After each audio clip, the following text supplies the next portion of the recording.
ईसा भ्रमण करते करते एक नगर में पहुँचे। अनेक व्यक्ति उनके सत्संग में आते तथा उनके उपदेशों से प्रभावित होकर लौटते। नगर का शाहूकार सहीन यहूदी धर्मात्मा व्यक्ति था। उसने ईसा को अपने निवास स्थान पर भोजन के लिए आमंत्रित किया। ईसा ने भोजन के बाद उसे जीवन में धैर्य तथा क्षमा जैसे गुण अपनाने का उपदेश दिया। इसी नगर की वेश्या मैरी भी ईसा के प्रवचनों से प्रभावित हुई। उसने भी साहस कर ईसा को भोजन का आमंत्रण दिया।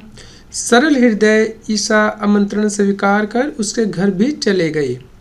ईसा के कुछ शिष्यों में चर्चा होने लगी कि प्रभु ईसा को एक बदनाम वेश्या के घर भोजन करने नहीं जाना चाहिए था। इससे उनकी गरिमा पर आँच आ सकती है। ईसा के कानों में यह बात पहुंची तो उन्होंने शिष्यों को समझाया कि हमें पापी से नहीं पाप से बचना चाहिए।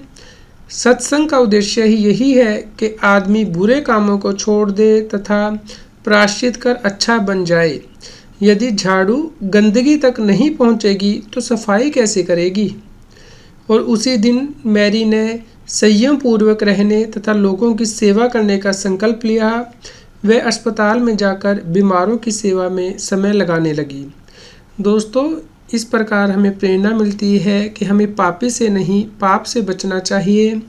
और जो व्यक्ति पाप करते हैं उनके प्रति भी हमारे मन में श्रद्धा भाव होना चाहिए। उन्हें सही रास्ते पे लेके आना हमारा कर्तव्य है। दोस्तों, इसी प्रकार की प्रेरणादायी कहानियाँ सुनने के लिए आप इस चैनल को सब्सक्राइब करें।